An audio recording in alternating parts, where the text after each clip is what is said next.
Welcome to Nothing Media. We have Daron and the lovely Anne for our non-dual meetup. And we have our lovely host, Carol, here that's going to take over from here. Take it away, Carol. Thank you so much, Anne, Daron, and Carol. Thanks, Emerson. Thanks, Emerson. Hi, everyone. Thanks for coming to our talk. I'm just going to say a few words first, then Daron's... thanks for coming to our talk. I'm getting some feedback on that. It's okay now. Okay. I'm going to say a few words first, and then Daron's going to say a few words. And then if you want to share live, you can just put your hand up or come on. And if you want to write anything in the chat box here or in YouTube, feel free to do that. And, you know, it's very open forum for you to just chat and share things or ask questions. It's just a very relaxed talk. So we're going to talk about non-duality. And I'm sure everybody knows that non-duality is not two. So there's not a me and a you. There's no personal entity. There's no personal self or entity living in this body or in any body that is operating from a center and that can do things in order to control its world and make things happen in order to fulfill itself. There's no me and there's no you and there's no us and there's no them and there's no next. There's no next moment. There's no tomorrow. There's no past or future. There's actually nothing happening at all. There's only this, just this. And this is an appearance. This is completely, utterly empty. And when there's an illusion of a personal self living in a body, an individual living its life in a world with others, that can feel like suffering. That's actually a contracted energy that creates the illusion of a separate self, that creates a phantom-like me that's operating, and it's the center of everything. Everything is owned by the me. Everything is claimed by the me. My house, my wife, my husband, my family, my car, my dog. Everything is all revolving around that me, and there's movement and there's time and there's a moving towards gaining more, towards gaining that fulfillment, that the separation, which is what the me is, it's a separation, and it's trying to fulfill itself to again feel fulfilled, to feel whole. And it feels that it has to do something in the world, that it can do something, that it's actually got free will to be able to do something in the world to make that happen. But what's being suggested here, and what's suggested by non-duality, that whole world, that whole story, everything about me, my life, is a complete illusion. It's all just stories of past and future, but there's only ever what's happening right now. There's only ever this, and that is the tremendous relief if that's heard and seen. There can't be anything to worry about unless a worry appears right now in this, because there's nothing going on to worry about. There's just a completely empty appearance. There's just this. And that's it. There's not really a lot to say. There's not The words can't describe this. There are no words and there is no one, no matter how good a speaker they are or how much knowledge they've got. There's no one that can speak or know about this. It's completely unknown. There are these words, nonsense. Everything I say is rubbish because it can't be spoken of.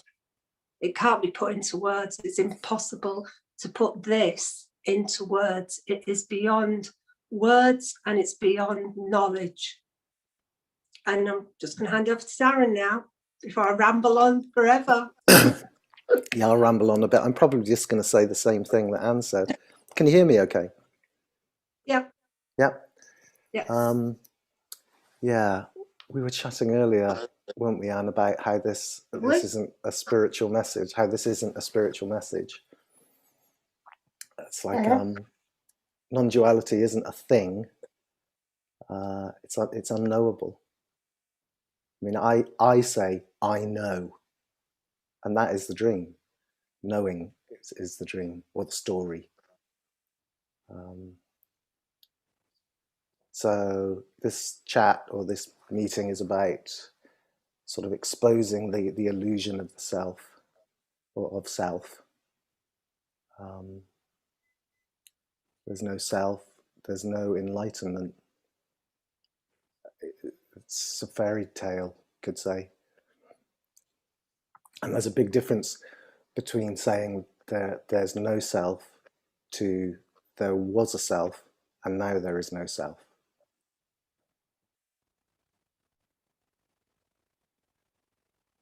So at the end of the apparent search, nothing is found, and it's realized that what was looked for was already just this, which might be a bit of a disappointment.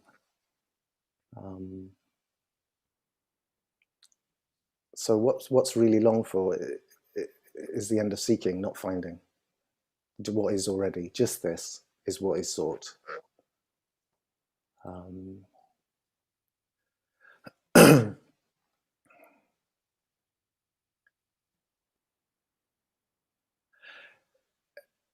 It's unknowing or emptiness or formless soaks everything. It is everything. It's everywhere, and yet it's not a thing. So it's nowhere. It doesn't exist. It's empty and full, and anything we say about it isn't it, and is. So there's just what's appearing, and the simultaneous recognition of it, or the inseparable recognition, which is unknowable. But of course, I says, I knows it. So, yeah, I guess I'm not going to ramble on because we've already had a bit of rambling. So maybe we'll see if there's any questions or if anyone wants to say anything. I've got a few questions here on YouTube chat. Do you want those? Yeah. First, yeah. Right. Right, So, yeah. Sean on there, Sean the Humble says, "How do you know what you say is true?"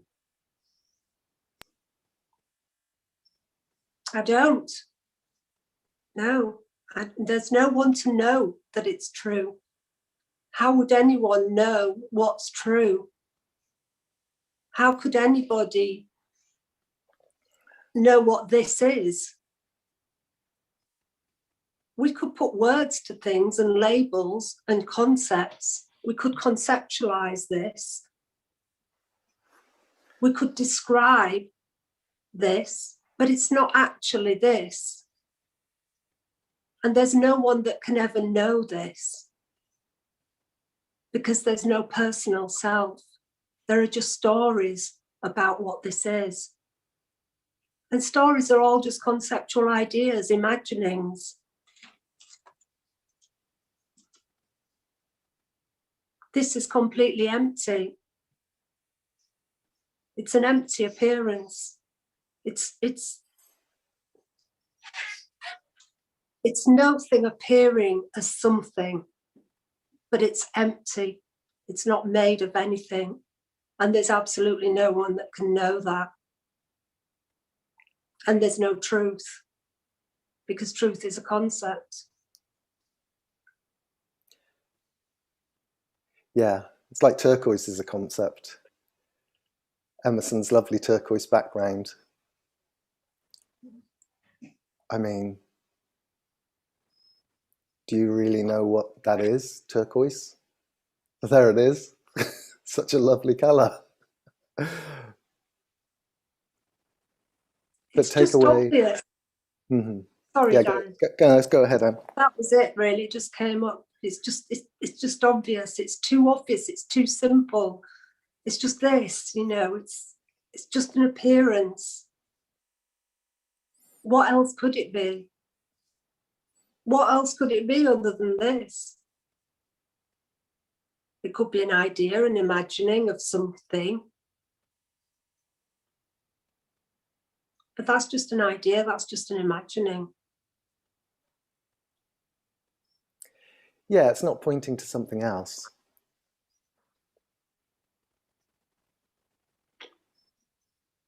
Another question, guys. We're on to John here. John Watson, who says, how do you know the person is contracted energy, and what is the energy? Well, the same answer really, isn't it? But there's no one to know anything. And I think when there's a sense of me there, when the illusion is playing, then you can feel that energy, you can feel that contraction, that solidity, it feels like that. And when that disappears, and really I say disappears, but really it doesn't disappear, because it's not there already. It's already this, whether there's a me or not appearing, it's already just this. But the contracted energy is just a way of describing the me illusion and how that appears to be. But the main answer to it is there's no one who knows anything.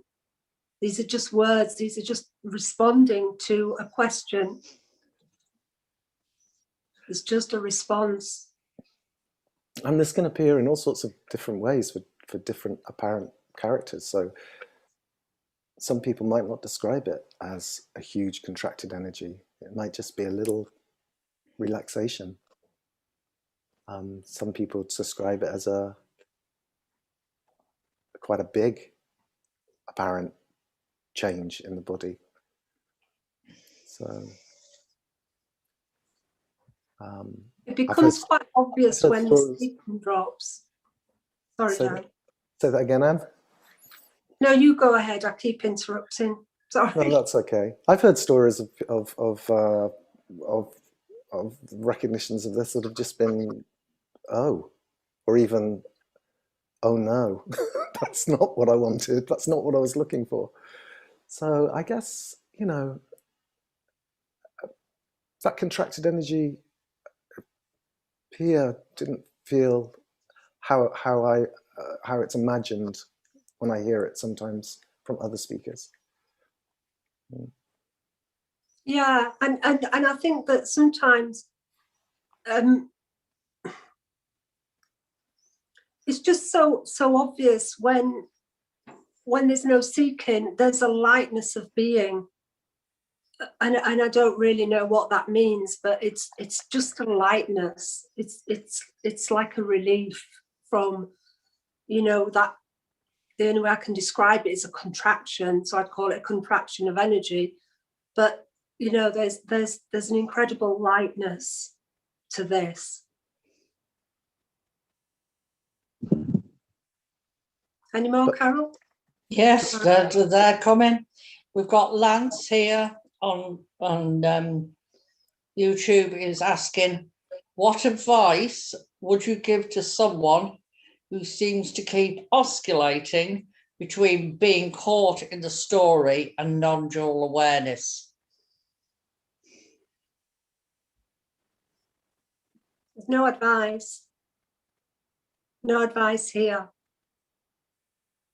There's no one to give advice to, because there's no one caught in the oscillating or the meing and being. It's just what's happening, you know, oscillating. I used to call it meing and being. But again, it's just what's happening. There's no reason for it. There's nowhere for it to go, to be different. You know, there's nothing to do to change that. That will either change or not. The appearance is always changing.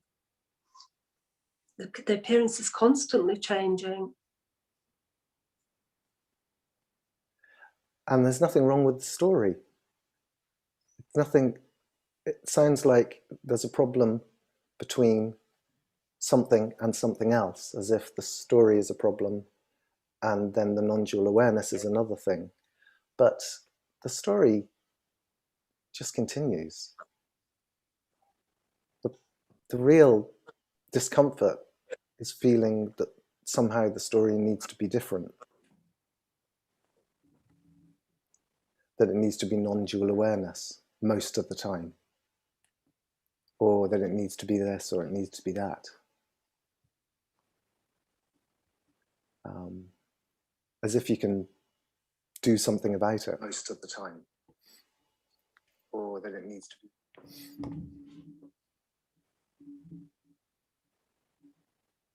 And I would say that there's no non-dual awareness. I don't even know what is non-dual awareness. There's no awareness. There's no experience. There's no experiencer. That's all a story. That's all the story of me. You know, there's only this. What would there be awareness of? Because awareness is two. It's something, being aware of something. And this is not something. There's no subject and object. There's just this. There's not two. Yeah, if you really try, I mean, I don't know who would be trying, but if you look for awareness, or if there's a looking for awareness, I mean, there's what's appearing. Anything else would be an add-on to that.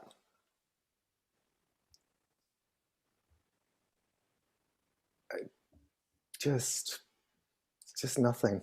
It's just, I mean, there's a story about, I think often people have a story about awareness. There's a story that there must be awareness. There must be something that's looking at this, or that's, but there's just this.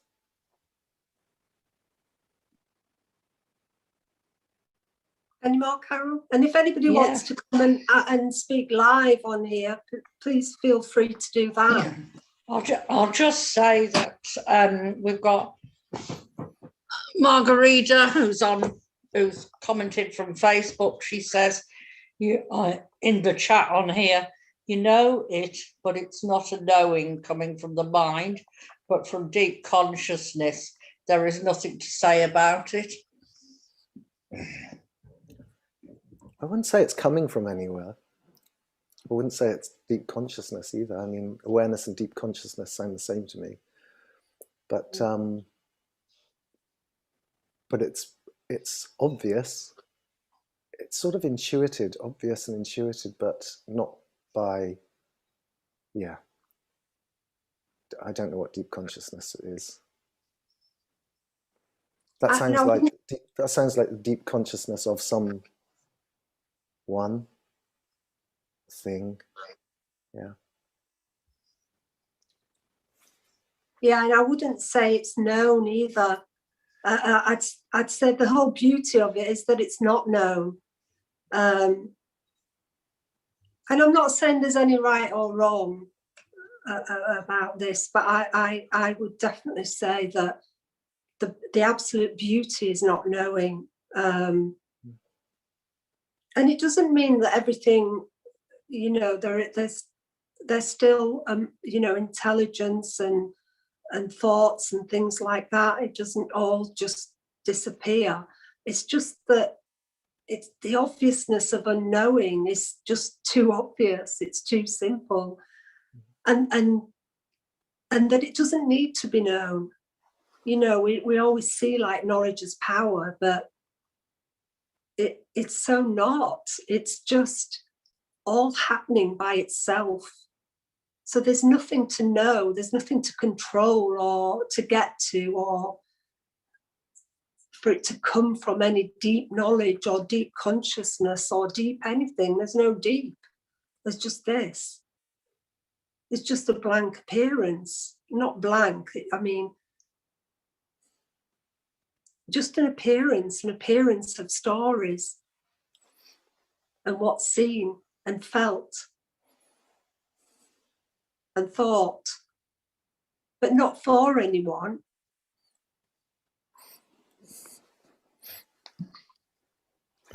Any more? Yeah, hang on. Oh, I'll take it off. Marguerite has just added on the story is an illusion, and then I've got a couple more questions on from YouTube. We've got Shirag who's saying, I'll just say, I don't think the story is an illusion. I think that the me is the illusion. right. The personal self is an illusion. Stories can still appear, but they're just stories. They don't belong to anyone. They've got no meaning or substance to them. They've got no reality to them. They're just lightweight stories, that entertainment, really. The Truman Show. Good entertainment, bad entertainment, just entertainment. Daron, did you? Nothing to say about that. Yeah. No. Okay. I was actually thinking of the Truman Show because my friends just bought a poster of the Truman Show, which he sent me like literally 15 minutes ago, of Truman walking up the stairs at the end, you know, Yeah. sort of realizing, oh my God, it's all bullshit. Yeah. So, going back to the question I was on here, Shirag has asked, at times I can sense that me, inverted commas, or mind, inverted commas, has nothing to do with the body. At times I can clearly see that me, or mind with inverted commas, is separate from body. How can, I think that, but how come you, well, that's it. How come you describe it as a contracted energy in the body? Do you want me to read that again? Well, energy in the body is just a description. It's just more words. It's just another concept. But I wouldn't say there's anybody seeing anything. There's no one separate to see these things and sort them out, and no one to get rid of the me, you know, and work something out to get rid of the me, or understand something to get rid of the me. There's no separation from mind and body and, you know, all these different things. It's just empty.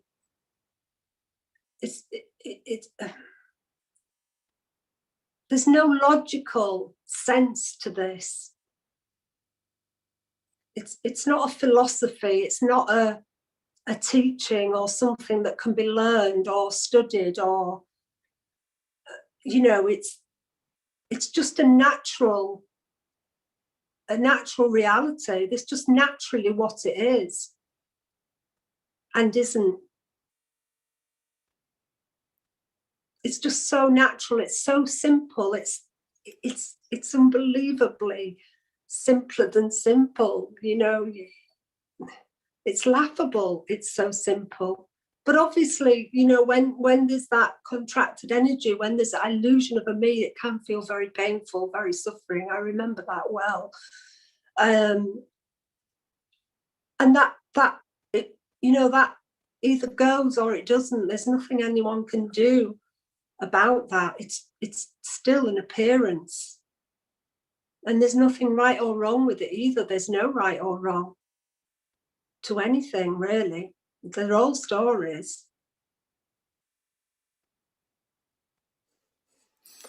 I keep listening to you, Anne, and then I think I'm about to think, oh, I should add something, and I'm just listening. Just not. It's like I'm at a non-duality meeting. Someone else's. Oh my, I'm at someone's. I'm at whose? There's no one having a meeting even. I don't know, and I'd go back as well to that idea of the contraction. You know, sometimes it is spoken about like it's a contraction, but I wouldn't say necessarily always that. I think some bodies might seem more contracted, so there might be a sense of relief that is different to another body or another character.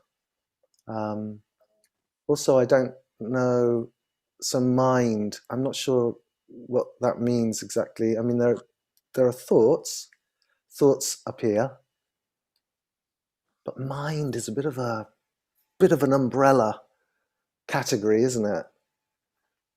So thoughts appear in the mind. Well, I never really get to see the mind. Thoughts appear. There's this. Don't really know what my mind would be. I think I just use mind as the whole psychological umbrella. Everything falls into psychologically, you know, thoughts, thinking, or, you know, all of that. Yeah. Mind, ideas, imagination, you know, the whole thing. Yeah. Carol, what was the part of the question about mind that they asked? Can you, if you still yeah, got I've still got, yeah. It says, at times I can, oh, sorry, you need to see me. At times I can sense that me or mind has nothing to do with the body. At times I can clearly see that me or mind is separate from the body. Yeah, I wouldn't put me and mind together in that way. I'd say what we're talking about really is just the claiming, just the claiming sense of the experience. It's just that this is belonging or happening to something.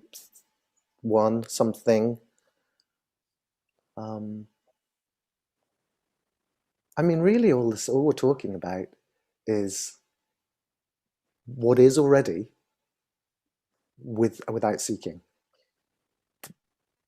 It's really what we're talking about. That's the relaxation. It's just the end of seeking. So there isn't finding anything. I know I've just said that a million times before, but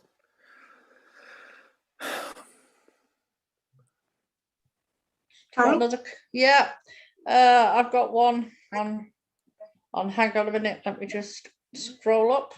Yeah, one from on here from Yasmin. Says, hi Anne, could you talk a bit about yearning for the time of seeking? I seem to remember you brought that up in one of Kenneth's meetings last year. Yeah, I seem to remember you brought that up in one of Kenneth's meetings last year that I recently listened to. The apparent time of seeking, of course. That's Yasmin. Sorry, can you read the beginning of it? I missed what the beginning of it was. Hi Anne, could you talk a bit about yearning for the time of seeking?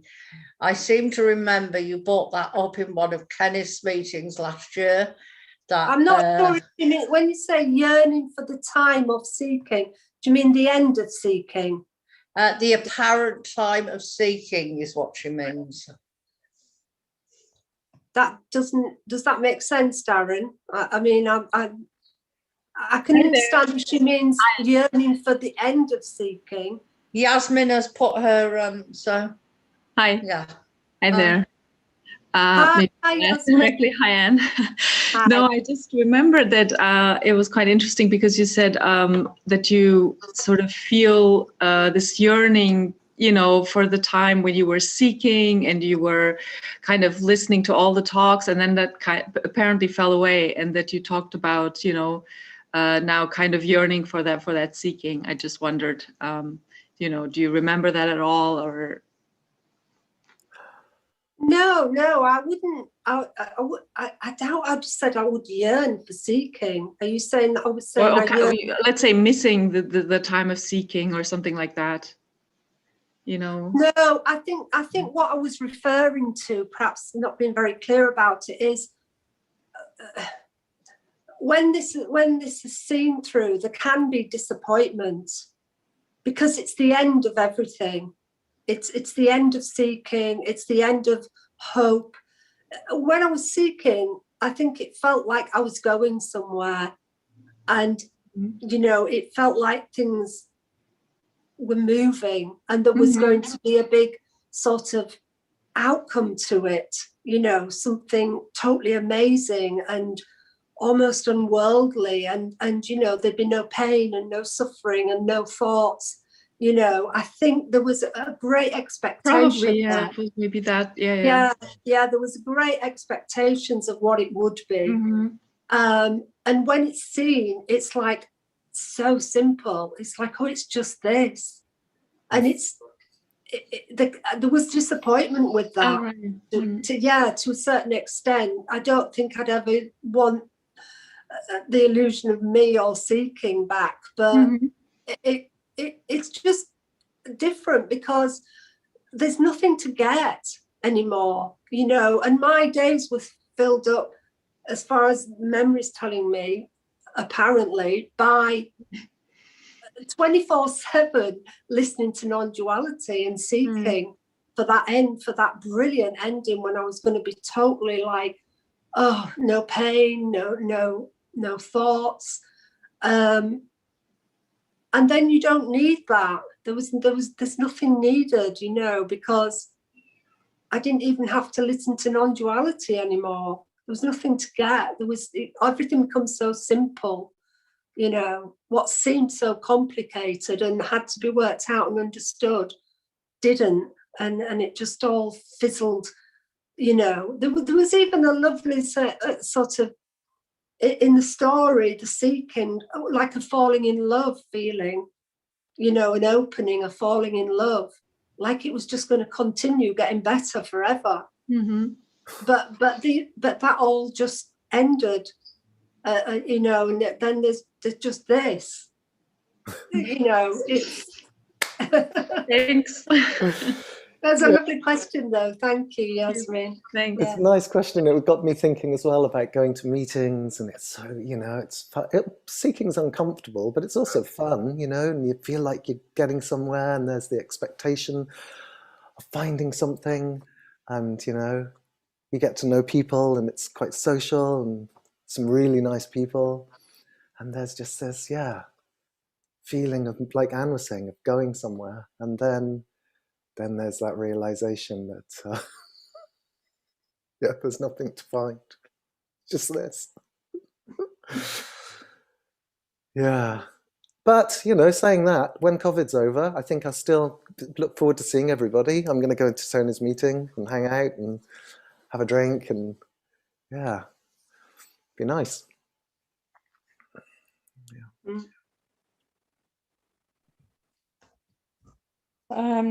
Does anybody want to say anything live, or are there any hands up there?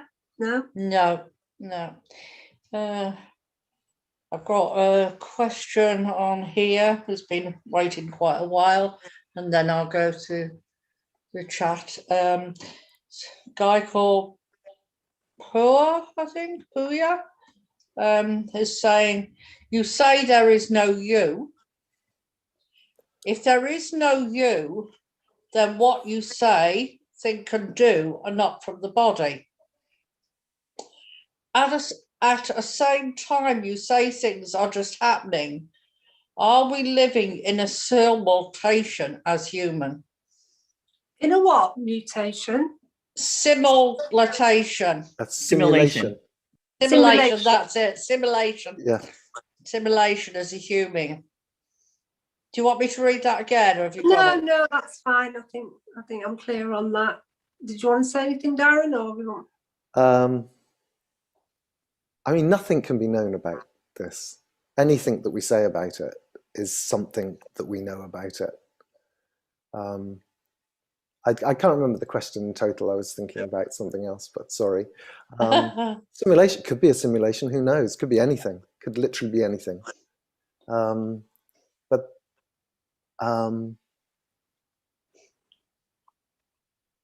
when it's said that nothing is happening, it's just that this is completely still. It's not moving, and yet it's appearing to move. There's no time. There's no real happening. There's no body for it to be happening to that is real. There's no you can say it's appearing to happen. It's appearing to happen. So it's not like anything. It's not like there's this huge drastic change in the world. It's just as it was. It's just as it always has been. But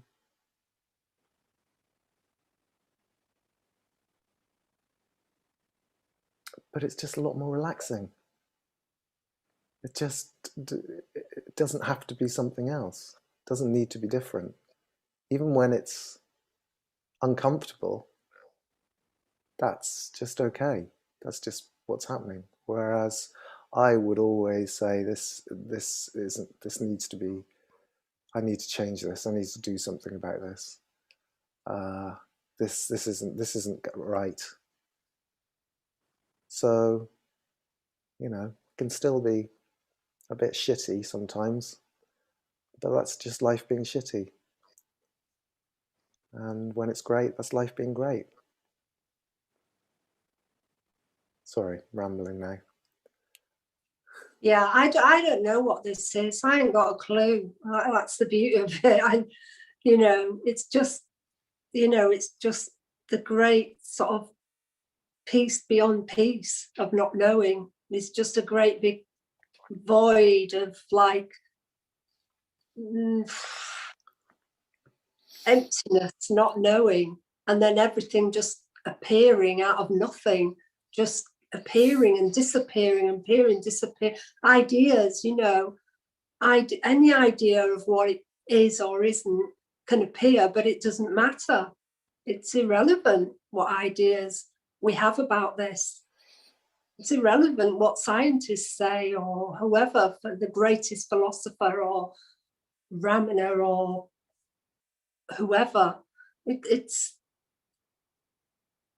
just so immediate that all ideas and imaginings, they're great for fun and play and entertainment. It's like watching Netflix, but there's no reality to it. It's just so completely alive and now, although there's no now, so we use this as now, I suppose. This is the new now.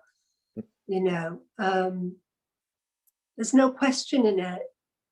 There doesn't have to be any question in it because there's nothing and no one to seek anymore. There's nothing to look for that or something that needs something from it.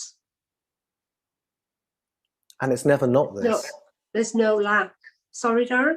And it's never not this. There's nothing outside of this. It's always just this, which you could say is that now, but it's not a now, it's this. And, you get up and you go to the kitchen and it's this. You get in your car and you drive. The driving is this. Getting to where you're going is this. It just doesn't move. And yet there's all this apparent, hustle and bustle going on. And every word is this. Every you can't get it wrong. Every word is this. Every breath is this. There's no right and wrong words, because the word itself is this. You can't point to it, because pointing would be here and there. It's over there, you know. It's tomorrow. It's when I've understood this, and it's you can't point to it, because the finger pointing is it. You know. Yeah.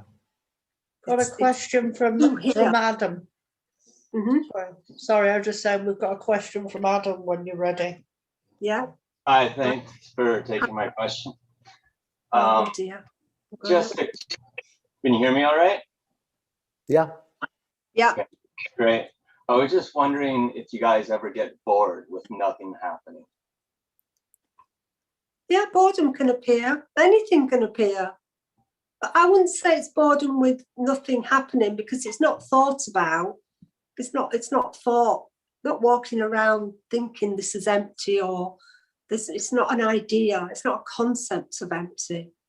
Empty sounds very boring and very, oh, I'd get bored with it. But it's not like that. It's a beautiful emptiness. And there's no other word that I can find other than empty, you know. It's because it's nothing appearing as everything. So it's both simultaneously.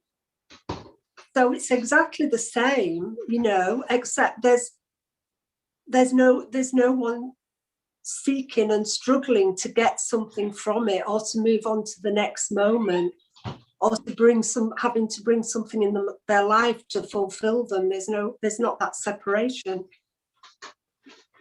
So yeah, boredom can appear, just like excitement can appear, happiness, sadness, upset, grief, fear, anything. The body is just the body. The body has all its thinking and functioning and doing, and everything just happens as normal. But there's no one claiming it. There's no one claiming boredom. Okay. Yeah. Do things seem less real to you? Almost like dreamlike at all? Does the world seem less solid and real? No, more story-like. So boredom is just part of the story. I'd say boredom isn't a big problem. When, you know, sometimes it can be a big problem. It's like, oh, I'm so bored. But it's just boredom. So you just do something. It's just, when I was a child, this seemed very apparent to me. Like, I remember when I was young, everybody was just an appearance. There was nobody in the body, and nothing was happening up until about the age of 10. But I definitely resonate with the message. As soon as I heard it, I'm like, yeah, that's it. But of course, at the same time, like, it's been a number of years, like, where, like, I initially first heard Jim Newman, I was like, like, but I recognized there was some kind of a truth there, and it's grown to the point where I'm like, yeah, really into, just love the message. But remembering back, I feel like I was bored, you know, like there was just nothing happening. So I kind of, like, I don't know, I was almost attracted to being like other people, or wanted it to be more real. You know what I mean? Yeah, I think I think this is like that, you know. It is the natural state, you know, and then everything else is added to it. Yeah. You know, and I know it was like that with me. It almost triggered a memory of childlike wonder, you know, where nothing matters, you know, and it's all about playing and how much you can play, and how, you know, just sort of enjoyment and the excitement of doing everything. And it's still, and it is like that as well. It's not a deadness, it's an aliveness, a childlike wonder. It is so alive. Even boredom's alive. It's just that we've been conditioned into, there's a conditioning of what's right and wrong, what's good and bad. you know, in the world, into the society, the story is apparently that, you know, one should be doing something and working a lot and attaining, getting things and being a better person, becoming good, better, you know. That all just dies. That's just gone, you know. Yeah, and it can be just like, where do I get the best cup of coffee? Where do I, you know, where's got the best jumper that I want, sort of thing. It's just very simple, you know, but there's no having to have. There's not that desperate need, that desperate seeking, that lack of something anymore. But I remember clearly in seeking and in meetings, it would remind me also of something from childhood. It was like, it wasn't something new that I had to learn. It was something that was already here. And that's what I'm hearing. Yeah, it feels like I've piled all these things on top of myself and to create my reality in a way, right? Yeah. And that's well, there's no one there to pile things on top of, but you know, the ideas and concepts that, you know, seem to form a solid structure of a me. And then it's like almost an assumption that is solid and real when it's not. And when you asked about, do you see the world as real and solid? I would say yes and no to that, because it's definitely yes and no. And that is a really weird one. Everything's like a paradox. Everything's yes and no. It's so funny. It's real and unreal. And it's so funny that the thing that no, it's nothing solid. There's nothing happening. I'd say the same, exactly the same. Yeah, that seems different. So there seems a difference in that. It's not that anything looks different. It's just, it feels real, like it did. Not that there was a before, but it feels real and unreal. I mean, it's solid when you touch stuff, or you not, you know, your phone's solid, and yet it's you know, it's not there. Well, it's not that it's not there. It's just that I don't really know what it is. I mean, it's a phone, but what is it really? Yeah, well, that can't be known. Yeah. My son said to me in the car the other day, he's only 8, so obviously I don't talk to him about non-duality, but he said, Dad, why is there all these things? Why is there all this stuff here and not something else? And I kind of looked at him and I said, well, I don't know. It's a good question. And it's just incredible how kids think, you know, why is there all of this world and not a different stuff? So I thought, wow, we've got something to talk about when you get a bit older. That's great. Yeah. Okay, thanks a lot, guys. Lovely. Thanks for your question and comments. Lovely. Yeah, thanks, Adam. I've got a question from Facebook now, when I can find it. And where's it gone? Just seen it come up on Facebook here. Monica says, Anne, do you still have a sense of I? No, there's no sense of a center. There's no solid self. There's literally just what's happening. And there's feelings and thoughts and ideas, and there's a body that can be seen doing things, but there's no one in that body. There's no sense of a center. There's no sense of someone operating from somewhere, or even the seeing coming from a central point. There's just this, You can And almost, in a way, it can seem the same in a way, because obviously there's still thoughts and feelings and everything like that goes on exactly the same. But there's no one claiming that. And there's no lack or feeling something like when they're seeking, when they were seeking, there was definitely something had to be got.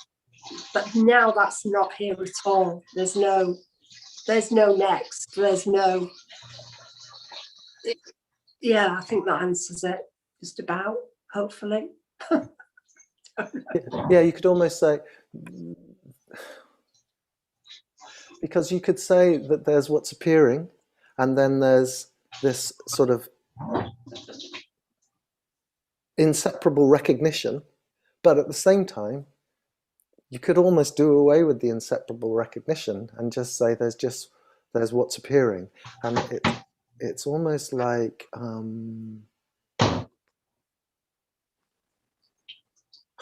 it's almost like there isn't any looking.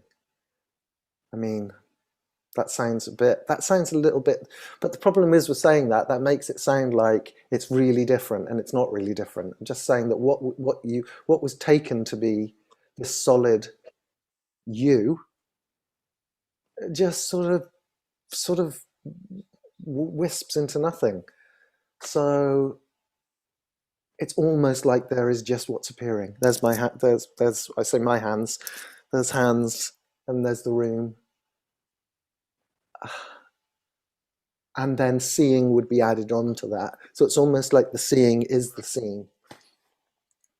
It's like you could remove the seeing from it and just say seen. Yeah. The looking and the seen are the same thing. There's no separation between looker and seen. There's That's no separation. Exactly. Just seen. It's just this. Why didn't I There's say just that? a sensation of a body walking, apparently walking down the street. The sensations, I don't know what they are. Thoughts say they're a body walking down the street. Ideas say that. But there's only one whole thing. And it's not a thing. It's not a thing. It's just, it is indescribable. It really is. If there's ever one true thing, the truest thing that's ever said is two things. It's so simple, and it's just this. And you can't know it. That's three. Yeah, okay. But that's really obvious as well. I mean, if you just try and find, this sounds like saying, try this, do this. But is there anything outside of this appearance? There are these stories about, I get up, I go to the kitchen, but that's just a memory of a sort of a timeline that it doesn't exist in that way. When there's the kitchen, that's this. When there's going to bed, that's this. It's just always this, and that is just such a relief.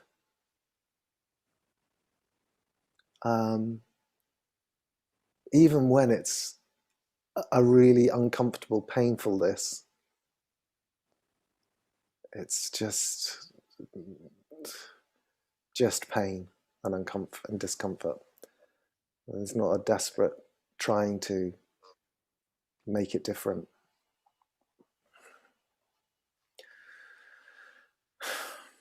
Daron? Yeah, comment from a question from on YouTube from BP, who says, can you still feel other people's emotions and feelings when there is no me? Like if someone else is angry, would you feel their anger?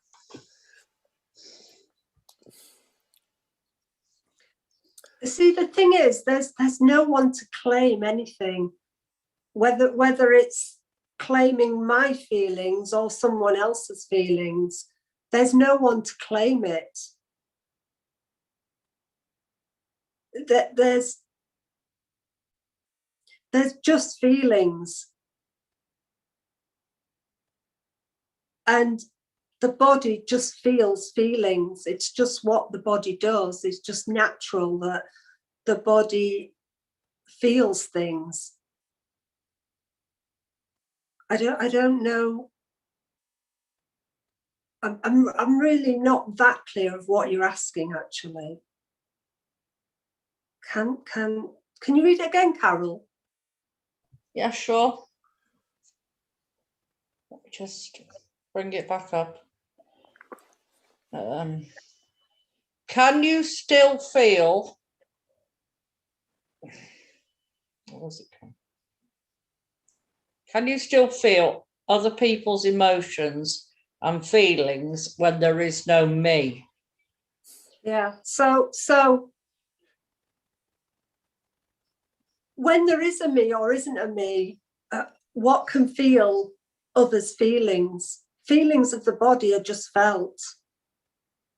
And obviously, if there's an appearance of someone crying in front of me, I would assume that they feel sad. There'd be an assumption, an idea, which is just thoughts for no one, of that they're sad. Or if they're grimacing, they're in pain. But you can't, there's no feeling of other bodies and what's going on in a body. There's only the body and how it feels. There are no others. There's only a body and how it feels.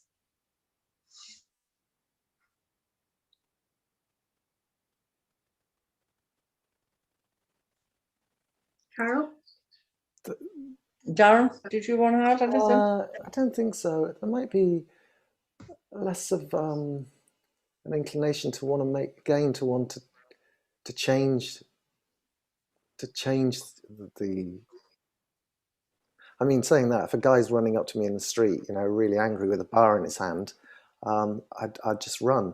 But there's less inclination to want to change. There's also more of a recognition of it just being stories.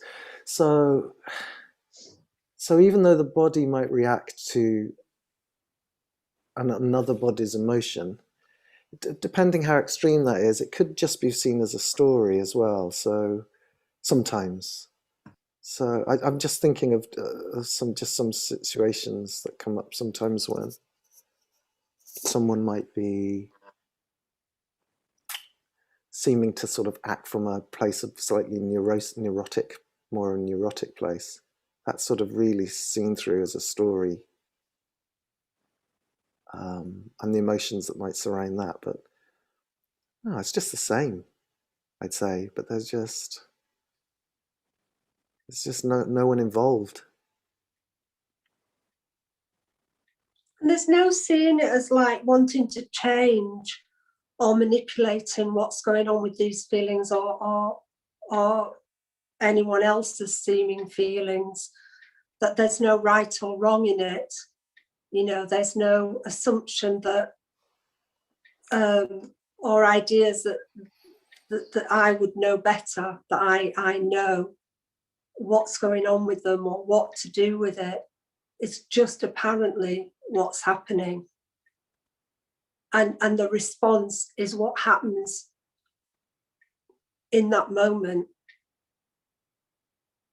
And there's no one controlling that response or what would be said to whoever's having feelings in the appearance. There's no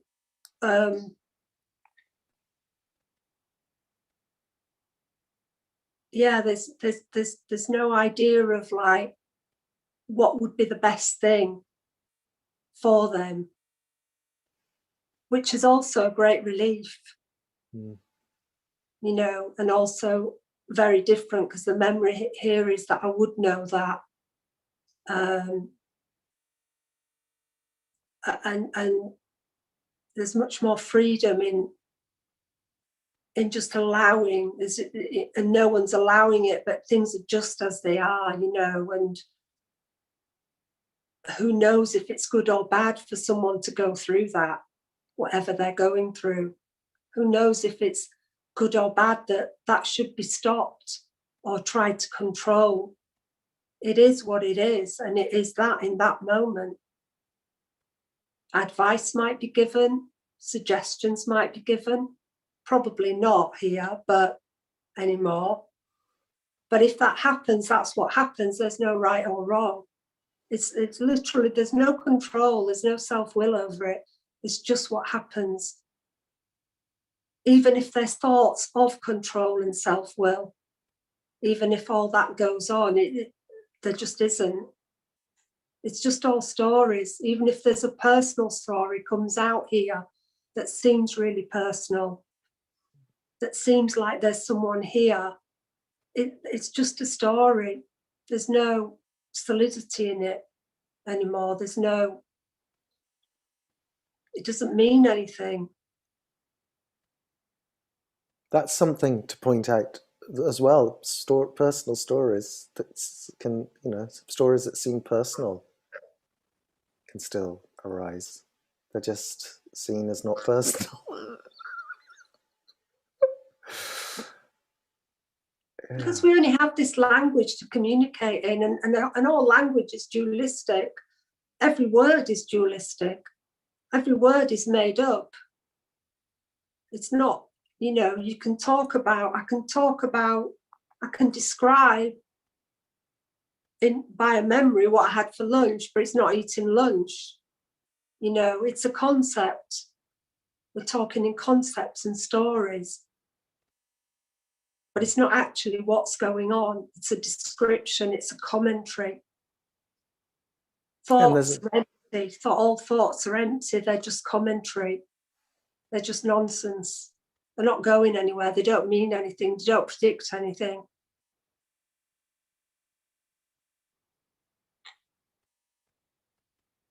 Sorry, Daron. I think I was going to say something like, and that continues. I mean, that's what, without that, there would just be nothing, no thing. Without all the stories and our the concepts, and there would just be no thing. I mean, you wouldn't want to. I was going to say you wouldn't want to not have all the stories, and if you had all that, if you took all that away, there would be nothing to recognize. It's no thing. It would just be nothingness, which isn't the thing. So, you can't. The world is still that worded world. It's still the mind. I mean, the mind. The whatever's happening still splits the world up into all of these apparent objects. There are just trillions of them. Inside here, there are trillions of other little objects that all have names. That's just what it does. But it's just recognized that's not real. It's just an idea. I mean, like Emerson's turquoise. And you just can't say what that is. You could call it anything else. I mean, yeah, sorry. I've gone down a rabbit hole. Come back, Daron. Get out of that bloody rabbit hole. Get your head out of that rabbit hole. But I do feel that it's, it's kind of like, it's simpler. It's just simple. It's just this, and that sense of somebody claiming it, that conviction that there's somebody inside. That's what we're talking about. It's just a belief, a conviction, and it's sort of held. It's almost like talking about the what were we talking about? The contraction. The contraction is almost like a clenched fist, and then just the relaxation of that. So you just squeeze and then just relax. It's almost as subtle as that, I would say.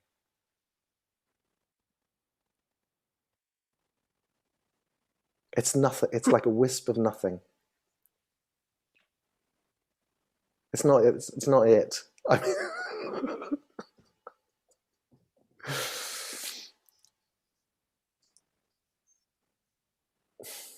Are you ready for the next one? Yeah. yeah. I read this, I went, woo. Is the falling away of me apparently dangerous? Say if somebody's driving a car and the me suddenly falls, will he or she, where's it gone? Will he or she likely meet an accident? Is that event very profound or over to you? No, no, because the me's not there anyway. There is no me. Even when it appears or seems that there is, there isn't. You know, there is just driving a bloody car. You know, it's like, it's so simple. It's like just this illusion that there's someone in there doing it, that there, you know, that there is no one operating that car. You're not operating the car. I'm not operating the car. There's no one in the body operating the car as a me. There's no one doing anything. It is just happening by itself.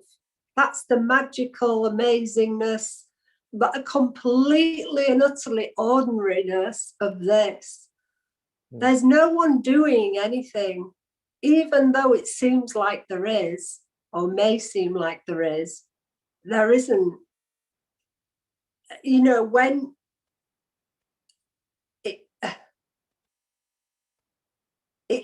someone might not even notice the me disappearing. In fact, there's no one to notice it disappearing. There's no happening. There's no, you know, I have memories apparently of this seeming like when it happened, I'm going to scream it from the rooftops and everyone will know everything. They'll know. They'll just see it in me, you know. But it's not like that, you know. I don't know what day or time. It's just not there anymore. There's no contraction. There's no contraction is not the best word, but there's just no. There's a lightness. It's like you know. It just becomes obvious, and obviously I'm struggling for words because it is undescribable what happens, but it doesn't mean anything's going to particularly change in the appearance. You know, nothing changed in the appearance. Everything just went on exactly the same, but without a me controlling everything or without a me to claim everything. Just very, very, very this. Just very, very appearance. Oh God. Well, I mean, when you got Elon Musk and Apple are spending, you know, probably hundreds of millions, probably billions on driverless cars, but we already have them. There's already no drivers. Yeah. There's no solidity, you see. There's no real me. There's no solid me. There's no real solid me. You know, it's incredible how, you know, if people might have heard it described as a veil, and I used to think it was a really good description of veil, or something like I like to think of it as like a fog, but it's not even a fog. It's not even a veil. It's not that thick. It's a mist. It's not even a mist. It's so thin, you know. It's incredible how something can seem so real that isn't. That's what I will say. It's incredible how real it can seem when it's not real, and how quickly it can be seen through. I mean, I've heard it before that some people only hear this once. I think, you know, I think if this is heard once, that's enough, you know. it doesn't have to be heard loads and loads of times. If it's heard, if it's really heard, then it's all over. And if anything, if there is a memory here, I think it was possibly hearing something, and I can't even remember what it was. It's incredible that it's so simple. Yeah.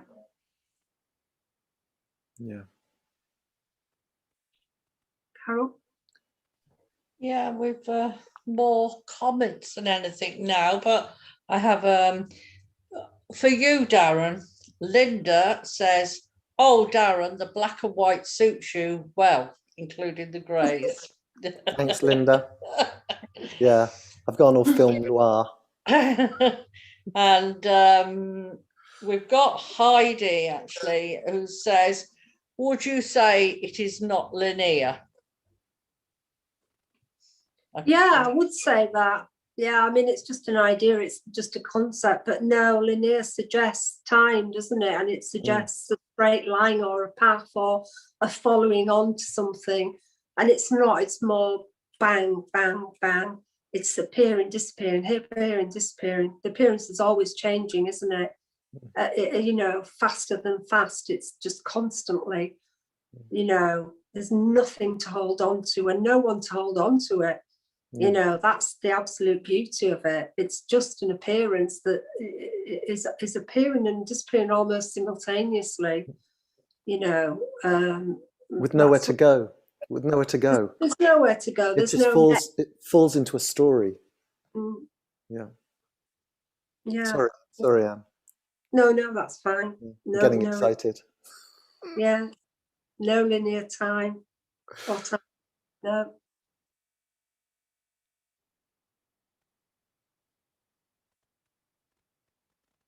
Yeah, it's more like it's just like more like this, less like that.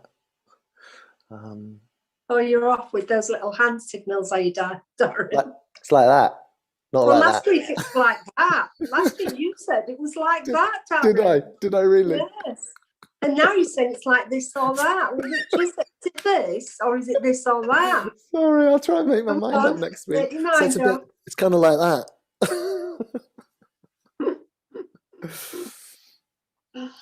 It's like nothing. It's just there's nothing appearing as something at the same time,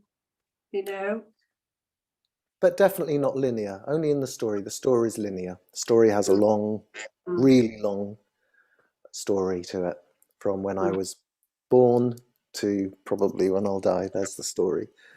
But all of that is only ever this, just this. Does anybody want to ask a question or comment or share live? It doesn't have to be a question, just whatever, really. Anything. As long as it's vaguely to do about non-duality. Could be that. Whatever that is. In fact, there's no such thing as non-duality. It's just a total concept. It's I've got two more questions here from YouTube. One, I'm not sure if where's it gone? Hua is saying, I think people who talk about no duality, we're dealing with mental health, and suddenly this self-conflict stopped happening as a result of a release in the nervous system. I'm just repeating what's written here. Do you want me to really get that? Read it again. No. I think people who talk about no duality. Yeah. Non-duality, I probably think. Non-duality. Yeah. I think people who talk about non-duality were dealing with severe mental illness, and suddenly this self-conflict stopped happening as a result of the release in the nervous system. So I guess, I don't know if I'm right, Rua seems to be saying, was there some vulnerabilities before you came to this message, and this has made things better? I'm not not sure sure. if that's what if he's here, and I'm not sure what the name is, whether it's a he or a she, but I'm not sure if you're saying everyone who comes to non-duality has a mental health illness and then it's released. I'm really not sure what you're saying, actually. If you're there, if you could just clarify that question. Yeah, I don't think this hasn't got anything to do with mental health issues or not. It's irrelevant to that, really.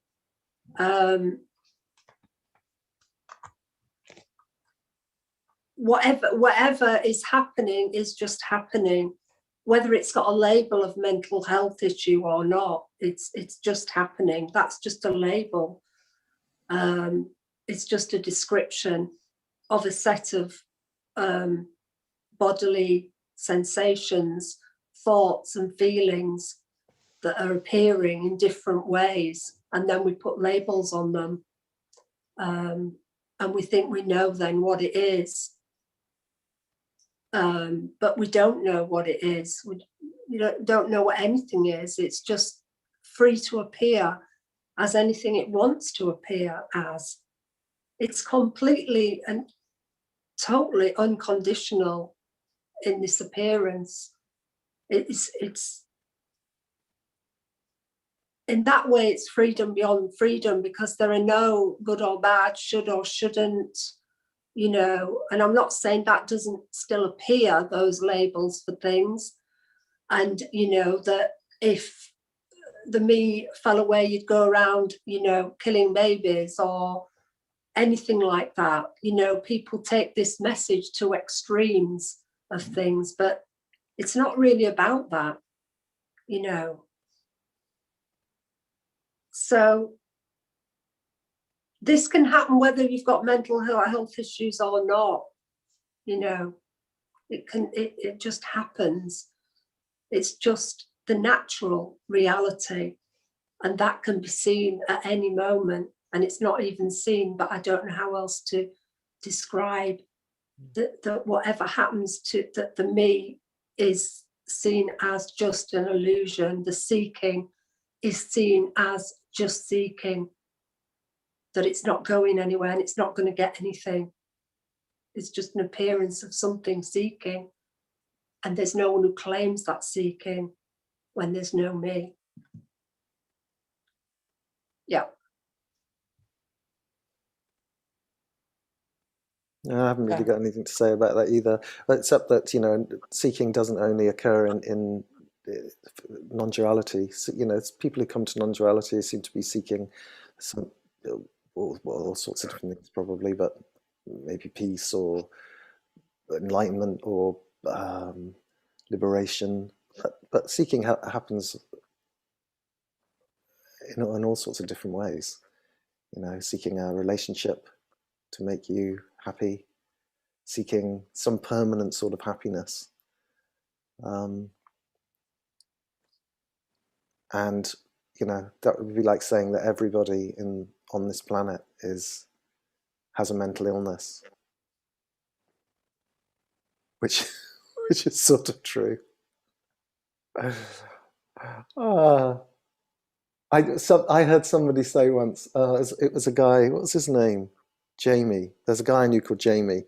This isn't a great quote, but I kind of liked it. He said, "Everyone is a wise guru in charge of a mental patient." Quite like that. But of course, well, I think the implication was that you could say, yeah, I don't completely get it either. And the whole guru thing is just way too confusing for this. Have you gone down the rabbit hole again now? No. Okay. But I think if you were going to say, just back to the question, I think if you were going to say that people who come to non-duality have some sort of mental illness, then you'd have to apply that to everybody, the whole world. Yeah. I mean, I don't think there's not a cure-all, you know. Non-duality is not a cure-all for everything. I mean, I get messages sometimes asking questions, and as if the suffering or the pain is going to completely disappear, you know. I mean, here there's still illness in the body, you know, there's still pain, there's still loads of thoughts.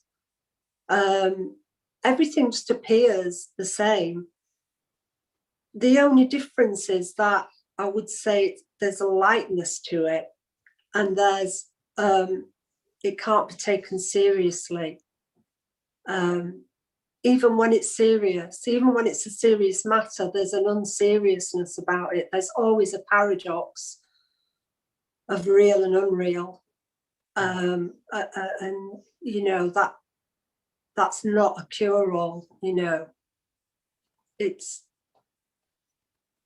yeah, it's just, you know, and listening to non-duality, even on a functional level, can break down concepts and beliefs and patterns of thinking, you know. Even on just a normal level, it can do that, which gives relief, even if there's still a me there, you know. Concepts and beliefs can be broken down, and there can be a loosening of energy around that, as a side effect, almost as a byproduct. But that's quite different from seeing that the me is an illusion, that it's just a phantom idea almost, with energies and thoughts attached to it, as a solid structure of being a person, an individual in a separate world.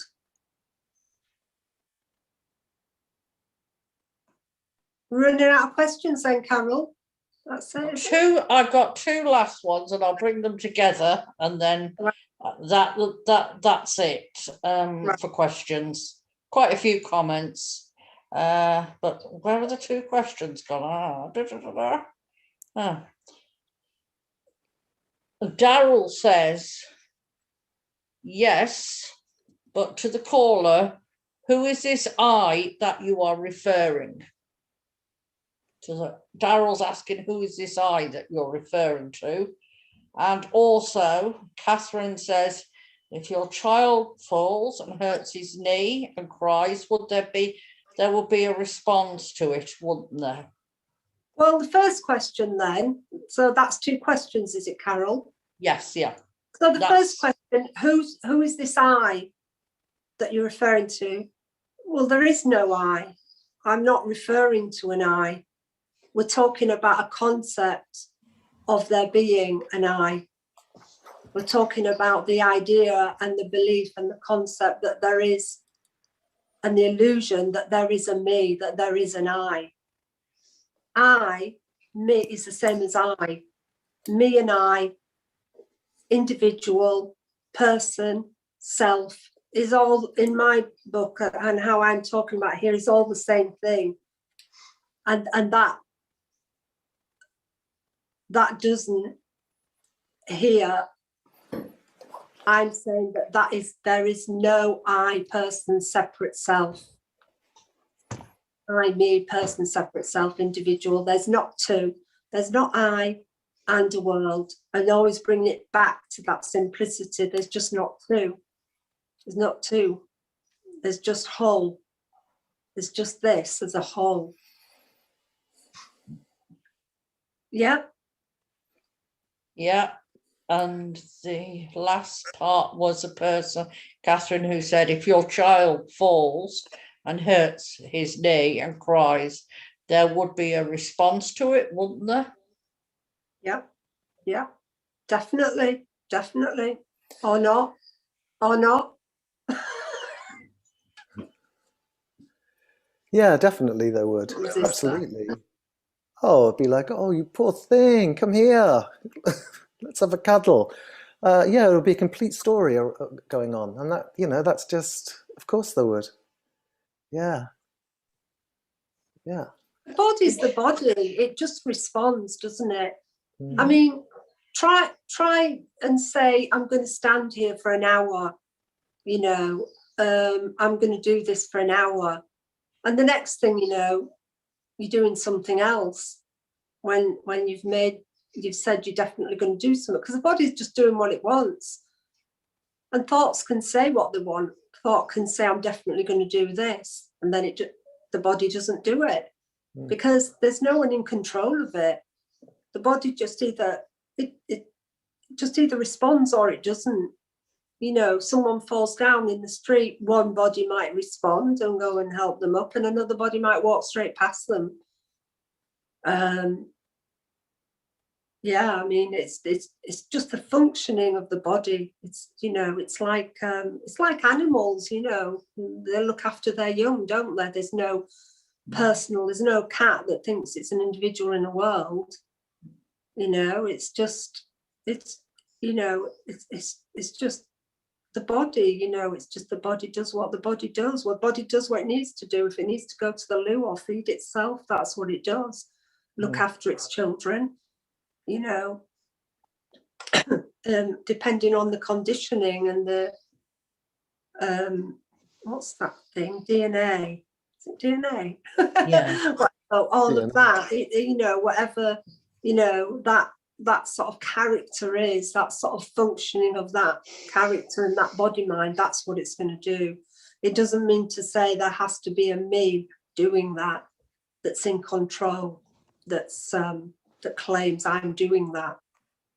It just happens. Everything just happens, regardless of whether you say you're doing it or not, or claiming it, or Yeah, it's already, that's the illusion. that's already what's happening. Yeah.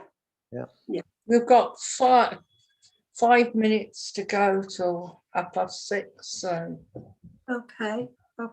Is there any more questions?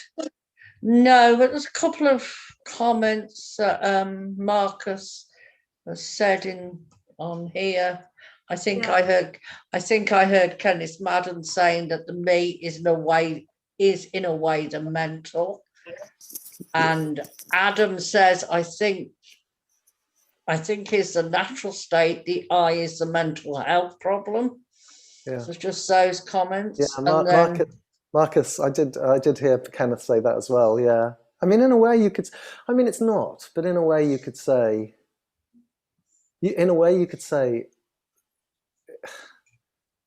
Because it's an illusion and it's just not there. In a sense, I mean, this is just a story, but you could say that the belief in it is like a mental illness, because it's just believing. It's like believing in Santa isn't a mental illness, is it? Yeah, you could. I Kenneth was just playing when he said it, but yeah, you could say it is for a bit of fun. You could say the self is a mental illness. Yeah, I mean, I've often thought of it like an illness. I don't know about mental illness, but certainly like an illness, you know, like when you get flu, you know, when the body's that depleted and it has to rest and the feelings of flu are going on, and then all of a sudden it just goes, doesn't it? It just disappears, and then the appearance looks different again. And that's what the illusion of me is like. It's like it's like a sort of illness, and then you could liken it to that as a sort of an analogy, you know, and then it just disappears. Like it was never there, you know. Like sometimes, I don't know if anyone's been really ill, but if you've been really ill, you think, oh, it could never be any different from this. It could never, this could never go if you've been really ill. And then all of a sudden, bang, and it's just gone, you know. And this, it's like that, you know, it can just go bang, you know, and it's always just this all the time, you know. It's just, yeah. And that is such a relief. Just, yeah. And it's very ordinary. It's not, you know, it's just very ordinary, with all the range of feelings and thoughts, and still there. It's not an escape from anything. There's no one to escape, and there's no escape. It's full on life, full on.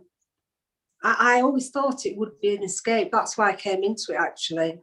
I wanted to escape from life. I didn't want to do life anymore, really. I wanted to get out, you know, and I saw non-duality as a way to get out. And it conned me, really. It's a big con because it isn't a way out. It really is a trick. It's a trick. You know, don't do this if you want to get better. Because you don't get better. Yeah. There is no getting better. There's no one to get better. There's always just what's happening. Yeah.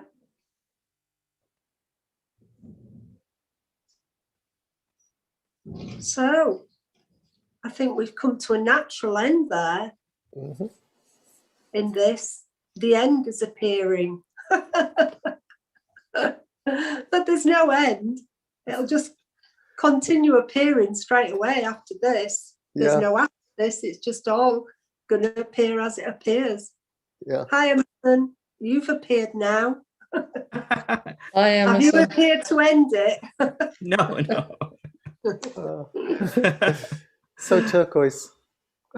So turquoise. Thanks everyone for coming, by the way, and thank you for your questions. I love those questions. They were amazing, and yeah, thank you. So lovely to just speak of this and talk to people, you know, and have that response and interaction. It's good.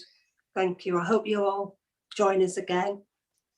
Yeah, and I want to say thanks as well. It's been really fun. It's been lovely, and thanks Emerson as well for hosting it, and Carol for hosting it too. Yeah, thank you. Yeah, I've got in half an hour. I'm doing. I helped Tim Kliss out on his talk, so in half an hour he's got a talk. So so that is going to be this. Thank you, everyone. Thank you, Carol. Thank you, Daron. Thank you, and thank you, Anne. Thank you so much. Thank you, guys. everyone. Thank you. Thank you. Bye. Thanks very much, guys. Bye. Bye. Thank you. Good love. Good Bye. love. Good love. And your heart. Thanks. Bye. Bye. Bye. Nice t-shirt or shirt, Emerson. Yeah. It's great. Thank you. Bye-bye. Bye, Emerson. Bye.